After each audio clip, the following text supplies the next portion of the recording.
No es oro todo lo que reluce, y en la alta velocidad, en varios tramos del país, podemos ver el paso de trenes por una sola vía, un detalle a corregir en varios de esos tramos para poder exprimir al máximo la infraestructura, y te cuento los detalles en este vídeo.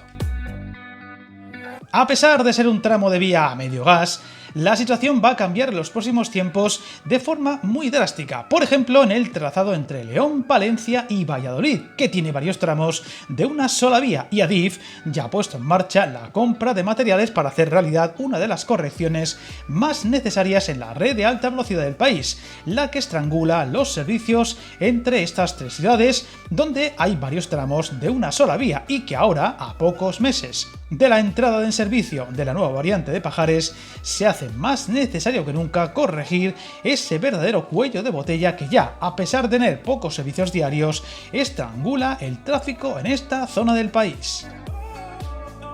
Recordemos que hace ya casi 8 años los trenes de alta velocidad llegaron a Palencia y León, 8 años en los que el tráfico de trenes era bajo y no ha sido necesario ampliar a doble vía el trazado, en el que casi la mitad de su recorrido solo se presta con una vía, con las limitaciones que esto supone, algo que ocurre en otros puntos del país, pero que aquí, con el incremento presumible del tráfico a Asturias a partir de noviembre, se ha convertido en primordial modificar. Viajar en tren nunca fue tan fácil. En trenes.com encuentra y reserva tus billetes de Renfe, Wigo, Irio y muchos otros países europeos. Vive experiencias únicas a bordo y recuerda, si vas sobre raíles, está en trenes.com.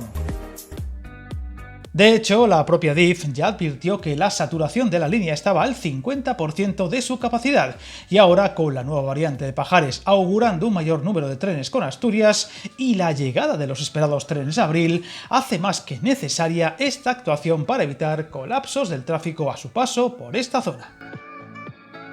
De esta forma se han ido adquiriendo los materiales necesarios, ya que la plataforma en sí, como tal, ya está preparada y solo habría que añadir lo necesario para esa duplicación de vía, como las traviesas, el balasto, los carriles o los elementos de dilatación de los raíles. Un curioso extra que alivia la tensión de los carriles ante la deformación de los mismos, todo con una inversión de más de 20 millones de euros, y además se ha encargado por otros 11 millones el cambio de los elementos del sistema de seguridad de esta línea para adaptarse a las necesidades de una línea en doble vía, aunque todavía falta por contratar el montaje de la superestructura de la propia vía. Los elementos ya citados sobre la plataforma ya preparada para ello, por lo que la actuación, una vez se ponga en marcha, no debería dilatarse demasiado tiempo. También faltan los contratos de la electrificación o la señalización, que es lo último que se lleva a cabo en estos casos, y queda por saber cuándo podría estar listo, pero se antoja difícil que pueda entrar en servicio a la par que la inauguración de la variante de Pajares, prevista para noviembre, siempre que no haya cambios. Recordemos que esta solución, que abarata la obra en su primer momento, para después implementarse cuando es necesario, también puede verse en otras zonas del país, como en Burgos, Granada o Zamora. Precisamente en uno de los tramos pendientes entre Zamora y Ourense también se están llevando a cabo las actuaciones necesarias para duplicar la vía y potenciar los servicios con Galicia, si bien queda pendiente todavía el tramo más largo entre las inmediaciones de Zamora y Medina del Campo, todavía sin fecha para corregirse.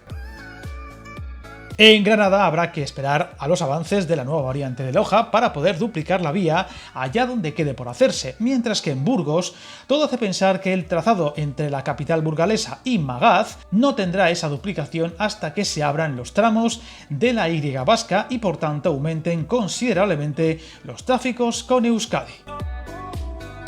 Sin duda, lo de León y Palencia será un avance muy necesario, aunque quizá algo tardío, y del que estaremos atentos, así como de los otros tramos que necesitarán tarde o temprano esa duplicación para dar un servicio de máximas prestaciones a otras partes del país, y aquí lo iremos contando. Suscríbete al canal y recuerda que el camino más largo se inicia con un primer paso.